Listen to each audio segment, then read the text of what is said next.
And imagine if you were a mayor and you're limited with hospital beds, and then you have somebody that's from Laredo versus somebody that might not be fair. It puts them in a very difficult situation. So it's more than a matter of optics. This is reality that we're seeing down here. And I think residents, we're having a huge issue with hospital beds and the overflow. Thank you. Because we got a call from Catholic Charities that they were going to have to release 200 plus immigrants into the community. COVID or non-COVID, we didn't know. We had to take an action. We had about 30 minutes to do something. What I was saying is 40% when they're being bused to Laredo. So they're actually coming from the valley. So that, that just wanted to clarify. For the record. So what's happening is, in all reality, Del Rio sector and the RGV sector is taking pretty much the majority of the immigrants coming in. Good thing about Webb County is, and I say good thing because it's not really that good of a thing, but what's happening is they're kind of going around us. And what they're saying is, the reason why they're going around us is because the cartels across the river are actually charging a little bit more. Whether that's true or false, we don't know. But we're kind of seeing that trend going. The point where we're trying to make is, we're getting about 4 to 6 buses from RGV to Laredo because that's where they start processing. It's called a processing center, okay? So what they're saying is because they obviously know the federal government's not testing. So when the buses get to the destination of Webb County, pretty much when the NGOs test them, they're noticing and they're finding out that 40% of the people that are in the buses pretty much have COVID. What does that tell you? And that's why I said it's 100%. You've already infected already 100% because they've already been in the bus almost 3.5 hours over there. So right around there, the answer to your question is that's how we're finding out. Our NGOs are testing almost every bus, and it's around 40%. When the NGOs test them, they actually stay. Our NGOs they're staying 10 days, quarantining them for 10 days, and then they're giving them a vaccination before they leave to their destination. Not necessarily all of them, but these are the ones that are happening too. So Thank is you. the way that we're processing migrants spreading COVID since they're in such close proximity? I would have to assume yes. But 3 weeks ago, it was 20,000 plus. 2 weeks ago, it was 21,000, and then it was 22,000 last week. So I'll say an average of a little bit over 20,000 in just the RGV. Probably impacting, but it's gotten to the point now that any other layer of population that comes into our community is truly fighting for a bed there in the city of Laredo. And I personally feel, and I think, I don't want to speak for the other mayors, but our people should have a preferential right. I mean, they live there. The federal government has a choice. The federal government can take them someplace else. So we have to protect our people. Correct. There's been a process there in the city of Laredo where we're taking the overflow of the RGV area, this area here into Laredo, to a tune of 200 more or less a day. It's gotten to the point in Laredo that we had to file a lawsuit against the federal government simply because we had very limited NGO capacity, and then they got quarantined, and then to top it off, our hospital capacity is extremely limited. We're a severely underserved community medically, primarily because lack of staffing as many hospitals throughout the state are now experiencing. So we had no other choice but to enter into the busing agency business, the city of Laredo. So in essence now, we settled the lawsuit. Border Patrol actually takes these 200 migrants to their facility, and they process, and then quickly they take them to a facility that the city owns, and then we in turn bus them. But the question we get is, Mayor, you're not testing? How insensitive, how irresponsible. We don't have the capacity, we don't have the infrastructure. Although the NGOs, they're good-natured, they want to do the best they can, but their capacity is also, I think, Holding Institute is the largest NGO. Their capacity for positives is 75, and then with the families. So anyway, it's created such a big issue. We're not blaming the migrants, frankly, for the hospital situation or the COVID. Some communities, they may impact. Yeah, and I want to be clear about that too. The migrants are not contributing to the COVID situation in the Laredo area. Just ourselves, our residents, are having such a big issue. They're even, fighting for beds.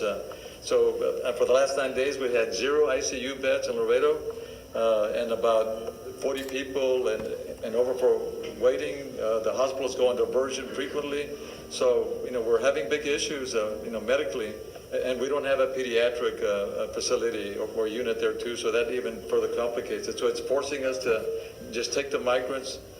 We don't test, and then they go to different cities in Texas to make their connections to further follow their journey northward to other cities in the U.S. He certainly does. He works in lockstep, and he's been briefed on a regular basis, as Jake just outlined, multiple times a day sometimes by members of his national security team, and we're working in close coordination to get the job done each day. December 11, 2020, I was telling the Biden administration, hey guys, y'all better look at the transition team. I said, you better look at, because the numbers are rising. They started under the Trump administration. They started going up. But in January, they really shot up, and you've seen the numbers that are being coming up.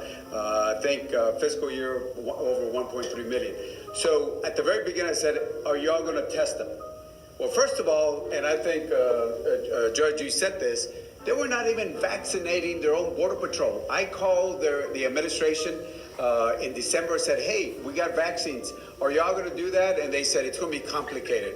I said, what do you mean complicated? Well, they got to go to the local folks or to the VA. These folks stood up and they vaccinated most of the Border Patrol and CBP officers. So start off with that. Vaccination of their own people. It was done by the local government. Second of all, on the testing, they said, we don't do testing. That's not our mission. So then it basically became a local issue according mainly to the NGOs. So that's why we have different things. Is there something across the policy? I looked at that at the very beginning. They're not going to do it. So therefore, the burden, as it's been repeated over and over again, falls on the local government. There is a reimbursement, as you know, the program, actually we had Michael Lee, the head of the Emergency Food and Shelter. I think the Valley knows this very well because I've said this over many years. The first model that I set up in 2014, the money was supposed to go federal government to the state. It got stuck at the state government and the local governments. So in 2019, I changed the law to allow it to go directly to the local governments.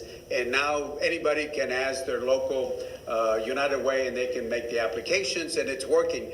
But as I said, the money helps, but it doesn't solve the issue of this overflow. The speed bump that we have here. Everybody's talking about this border crisis. Well, some media outlets are talking about these border crises, not all of them, which is fathoms me to begin with. All of us up here have taken many, many hits locally. And my expression is this: we're at the local authorities. You have the state, then you have the federal. We're fighting a battle with our hands behind our backs and unarmed.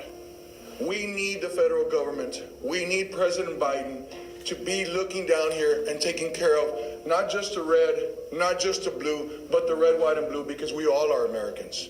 I'm going to tell you this. People have been saying this for a while already on the media outlets constantly, is that it's a border crisis. Let me tell you all something. Let me stop you all right there and then. This is not just a border crisis. This is an United States of America crisis. Why? Because these people that are seeking asylum, which, by the way, all of us up here, we will give our shirts off our back to RIMS, to refugees, immigrants, and migrants. We will. We're doing everything we can. Our NGOs are fighting daily for us to be able to help in our local authorities. Constantly, our non-governmental organizations are constantly working hard. Half of these people that are being bused, there's 40% positive rate of COVID. 40%. The other 3 hours that they've been on the bus, let's say, I'm talking about Webb County, when they get there, that's 100% exposure. And by the way, they test them. Government doesn't test them, federal government doesn't test them, the local authorities test them, which is a problem in itself. Why? Because, and I'm just going to speculate here, but the problem is this: if they start testing them, what are they going to do with them? Because now there's going to be a lot more eyebrows being raised because there is a major problem that most of the country's not aware of. I have friends all over the country thinking, I would hate to be down in the border. And I tell them, well, I would hate to be where you're at. And they said, why? I said, because these people are flying or busing to your location near you with the COVID. Look, this is nothing different than 2014 and 2019. We didn't even have these kind of meetings in 2019 because the major difference is COVID. COVID. I do not like the fact that we have to go into an airport and they're telling you over and over again that your health is our highest priority. Federal government is telling you that. Well, I'm here to say, prove it to us. Prove it to us, because we want to help the federal government. Help us, help you. This is what we stand for. This is where we're all together today. Thank you to Congressman Cuellar. Thank you to all these gentlemen that are behind me, because we need to stay united, because this is not just a border issue. This is an American issue that we all need to deal with today. Thank you. That we have. Can you give your name? My name is Joel Villarreal, mayor of the great city of Rio Rancho City. There's no doubt that we have a humanitarian crisis. There's no doubt. However, and I say this, however, we have had a humanitarian crisis under every president, regardless of party, for the last several decades. Now, what are we going to do about it, right? At this point, if we continue in the same trajectory, then 10 years from today, we're going to have the same conversation. So what are we going to do now? Now, we need to prioritize immigration reform. We need to prioritize it. However, do we have the political will to address it? And so far, we have not. But so again, and I want to stress this, it is not on a single party. It's not the red or blue, it's the red, white, and blue. I know somebody mentioned that. Point is, how do we address it together? How do we go about addressing it from the root? And then as well, help out our communities with we have to increase the resources that's necessary to manage the flow of migrants. There's no doubt. But keep in mind, this is a federal issue created by failed federal policies, and they're expecting us, smaller entities, communities, to bail them out. That's very, very unfair. And I know we can do better as a country, and we should do better. And my expectations are high, and I won't quit complaining or talking until such time as we see some viable, practical solutions. But here, my understanding was that this current administration wanted to do a virtual wall, an intelligent wall, and we haven't seen any elements of it. I personally haven't seen it. I don't think any of us. What does that consist of? Personnel. Bring more personnel. Border Patrol, CBP, technology, road building in our river edges, where Border Patrol will have a decent accessibility to whoever's coming across, clearing the brush area for lines of sight. That they ran on. But what is it? 8 months now, and we haven't seen any of that. Anyway, thank you so much, Secretary. Mayorkas was basically a listening mode, just to take in.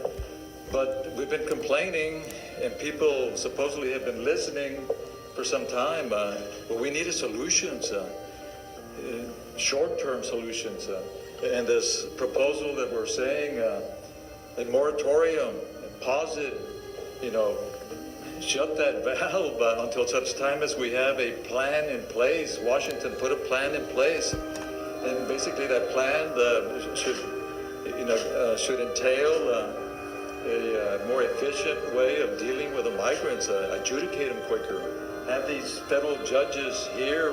Why send them further on north when we know that the vast majority of them will be returned? It makes no sense.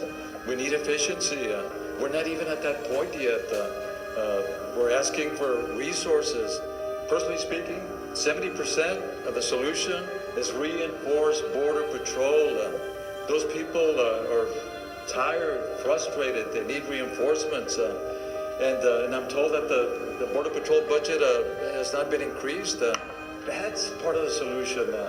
Those are our people that we need to have side by side and reinforced. Because without them, this thing is just going to continue to grow and mushroom, and I don't know where it's going to take us. But apparently it's a tsunami now, and this has been ongoing. The message was clear. Whatever system they're using is broken and needs fixing. I even questioned the genuineness of the policies that are in place. how serious are you all? And it appears that it's taken too long to truly start listening to the border community. At least I and others that hadn't had the opportunity of expressing ourselves. And the dialogue was very candid, very, very candid, very passionate. Is that we're already at pretty well capacity in our hospitals and our ability for us to serve people that need health care. What is the contribution of this immigrants to our healthcare burden? Right now we have 25 people that are immigrants in our hospitals. 14 of them have COVID and 11 have other conditions. We want to humanely, safely take care of all people, including the immigrants that are here with us. But they're coming at a time that we need all the capacity we have in order for us to serve our community.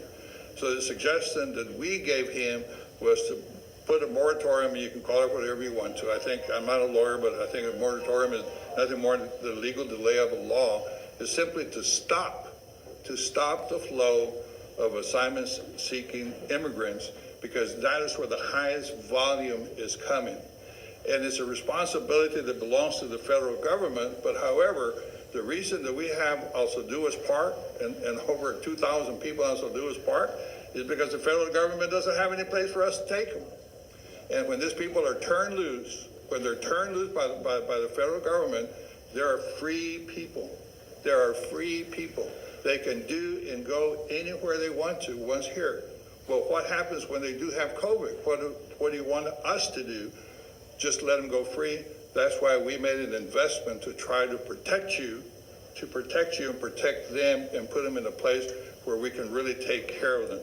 So we're hopeful that now that he understands the problem fully, that there's really only one quick solution that we need immediately because of the surge in numbers, and that is to put a stop to the flow. And hopefully he'll come back with a plan to do that. Thank you. Border crossings, we were very open about that. In talking to him, we see Mexicans fly in, we see undocumented people come in, but the legal visa holders that spent before the pandemic over $19 billion are not coming in. We got to work with Mexico, and I think everybody saw this story where Bran basically, and I need to send him a WhatsApp and ask him, but he's basically said we don't think it's going to happen on August 21st, but we're hoping that after that. We cannot let another shopping season go by, because that's where most of the businesses on the border make their business. So again, is Mexico, our neighbors to the south, can do more. They can do more. Could be, and I've asked this question, it could be 10%, 15%, 20%. So whatever numbers I give you, you can add some numbers to the getaways. Total encounters as of 8/11/2021 for FY21, total encounters were 1.3 plus million individuals for the whole U.S. Texas is handling about 67% of all the encounters, which adds up to almost 897,000 individuals. Let me give you the sector by sector encounters, total encounters. El Paso for FY21, 163,000 individuals. I'm just rounding them just off a little bit. The Rio sector, 194,000 individuals. Laredo, the Laredo sector's about 98,000 individuals.